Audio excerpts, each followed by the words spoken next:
Welcome to the deep dive. Today, we're going to challenge, well, some really common ideas about weight loss. But yeah. Because this deep dive, it's not about calories, not about carbs, and honestly, not even about willpower, which might surprise some people. Oh, big one right there. It is.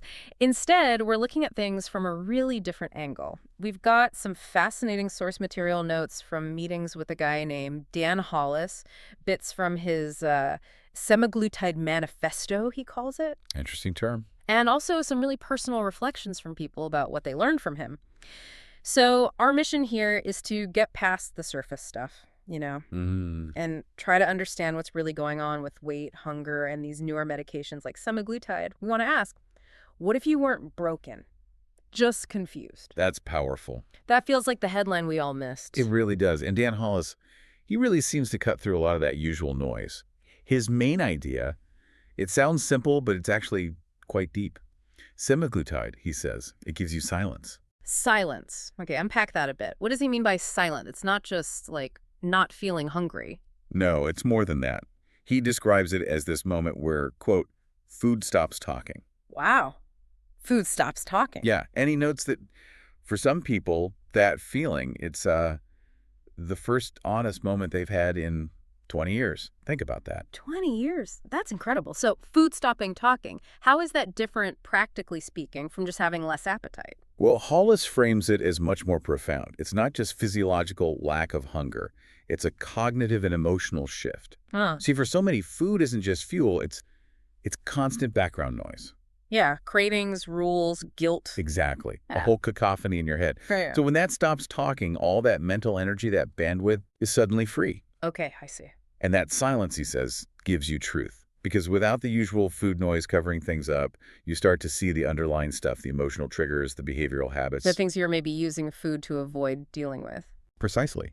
But then the big challenge becomes, okay, what do you actually do with that quiet? Right, because that quiet could be uncomfortable, which leads right into this idea that flips the script for so many people who've struggled. Dan Hollis insists that willpower was never the problem. Yeah. Just hearing that, if you've blamed yourself for years, that must feel huge. Oh, absolutely. It's revolutionary for a lot of people because it takes it away from being some kind of, moral failing Right. and reframes it. Maybe it's biology, maybe it's your environment, maybe it's how you were taught. And he argues that shift in perspective is crucial for making lasting progress. So why do people stumble then, if the drug is working to create that silence? Well, this is key. He says people don't fail because the drug stops working. Yeah. They often falter because, and this is his phrase again, no one taught them what to do with the quiet. Ah, okay, so they get the silence, but they're lost in it. Exactly. Yeah. He observes that most people don't relapse back into physical hunger necessarily. Yeah. They relapse into confusion. Confusion, how so? When that silence feels weird or empty or just unfamiliar, and they haven't built any new ways to cope or new structures, they just grab what they know. The old habits. The old habits. Like that. These puffs, cheat days, chaos, as he puts it. Because that's that silence. He says it scares the hell out of most folks. It's a retreat to the familiar noise, not always driven by actual hunger pangs. That makes so much sense. So if it's not willpower, and semaglutide isn't just a magic bullet, what is it in his view? He's very clear on this. He sees this whole process not as a drug journey, not as a quick fix, but as fundamentally a human one. A human journey. Yeah. He calls semaglutide not a solution, but a pause, A breather. a reset. A pause. I like that framing. It implies something needs to happen during the pause. Exactly. It's a powerful tool. He acknowledges that, but only if you understand what it's actually doing. It mimics a hormone, GLP-1. Right. Signals fullness, slows digestion. Correct. And that fundamentally changes how your brain registers hunger, satisfaction, even reward pathways related to food. Which sounds great, right? Yeah. Liberation. It can be incredibly liberating, as he says, freedom from constant food thoughts. But for someone whose main coping mechanism was food, losing that can actually be terrifying. Suddenly that crutch is gone. So it creates this space, this pause, that can be used for real change, or it can feel like a void. Okay, so this idea of a pause or reset really shifts the focus, because if the drug just creates the pause, the real question is, what are you supposed to do in that pause? And that's exactly where Hollis puts the emphasis. He stresses that the real work begins after the medication, or maybe more accurately, within the space the medication creates. Someone reflecting on his work put it beautifully. When the cravings stop, that's when the truth shows up. Yes. And this connects directly to his concept of building inner architecture. Inner architecture, like Right. building something inside yourself. Pretty much. He talks about building scaffolding in the space semaglutide opens. It's not just about not eating. It's about actively constructing something new. What does that scaffolding look like? He focuses on 4 pillars: framework, identity, ritual, language. Okay, let's break those down quickly. What's framework? Framework could be the external structures. Things like, setting up your kitchen differently, planning meals, creating routines that support your goals, concrete stuff. Got it. And identity. That's about changing how you fundamentally see yourself. Are you still a person on a diet always fighting? Or are you evolving into a person who nourishes their body well? Or a person who prioritizes metabolic health? It's a shift in self-concept. Deeper than just habits, than ritual. Rituals are the consistent, intentional actions that reinforce that new identity. Maybe it's mindful eating practices, maybe it's a specific type of movement you enjoy, maybe it's journaling, things done consciously and regularly. Okay. And finally, language. This is crucial. It's about the words you use, both in your own head, that internal chatter. The self-talk. Exactly. Is it critical or compassionate? And also, how you talk about your journey, your food, your body to others. Are you reinforcing old, unhelpful stories or building a new narrative? So framework, identity, ritual, language. It's a whole system. It really does sound like inner architecture. It's a holistic approach. And it feels like it's aimed at, well, rewriting the story people were too full to finish. That quote really resonated. It suggests this isn't just about weight. Not at all. Yeah. It's about reclaiming your relationship with food, sure, but also with your body and maybe even with parts of yourself that got buried under the noise. A profound shift indeed. It is. And another piece of this, which is really practical, is his focus on pacing. He warns that fast weight loss without metabolic pacing is a trap. Metabolic pacing. Yep. What does that mean in practice? Slowing down. It's about being strategic. Your body adapts to calorie deficits. Your metabolism can slow down. The dreaded plateau. Exactly. So metabolic pacing is about managing the rate of change, nutrition, exercise, the weight loss itself, in a way your body can actually keep up with and sustain without triggering those harsh metabolic slowdowns or massive rebounds. It's about integrating changes steadily. That makes sense. It's a long game, not a sprint. And speaking of the journey, setbacks happen, right? People slip up. Inevitable.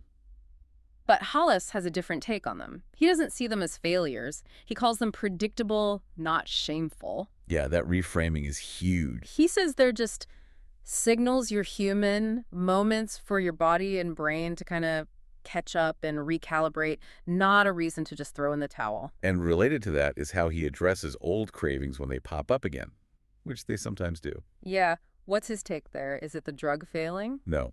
He says it's not weakness creeping back in, it's memory. It's an old neural path lit up, asking if it still mattered. Wow, like an echo. Exactly. And because you're in this new space, this silence, you now have an opportunity to answer differently. You can choose not to follow that old path. It's a chance to actively rewire. So pulling this together, how do you make the changes stick long term if it's not just discipline? Well, this is where he says, you don't hold on to weight loss with discipline. You hold on to it with alignment. Alignment? That feels different from discipline. Discipline sounds like forcing it, white-knuckling it.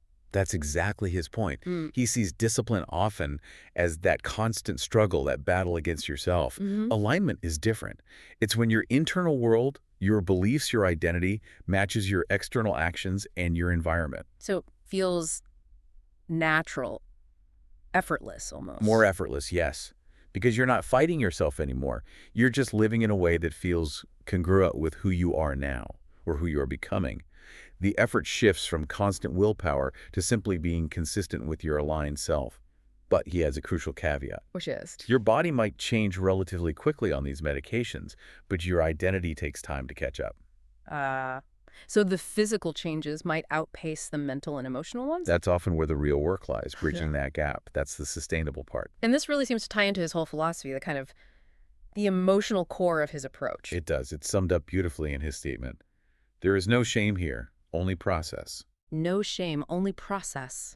That's powerful. He consistently tells people, you are not broken. You're not lazy. You're not undisciplined. So what are you then, if not those things? You're someone working against some complex biology, maybe biology that wasn't properly explained, Mm-hmm.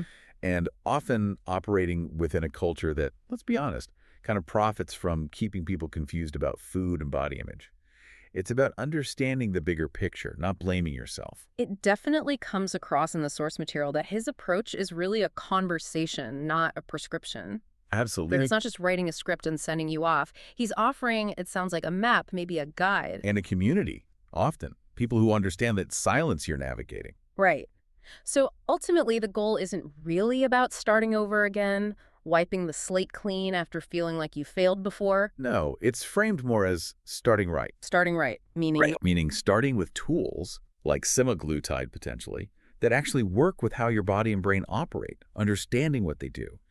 And crucially, doing it with support, with people who actually get the unique experience you're going through. Okay, so let's try and wrap this up. The core message from Dan Hollis, as we've explored it, seems to be this really profound shift. Successful, sustainable weight loss isn't just mechanical. It's deeply connected to your emotional well-being, your sense of self, your identity, and specifically learning how to navigate and then use that silence that something like semaglutide might offer. It's almost like finally having the space to become yourself. That's a great way to put it. And if you look at the bigger picture, this deep dive really highlights how genuine healing, whether it's physical or emotional, often isn't flashy.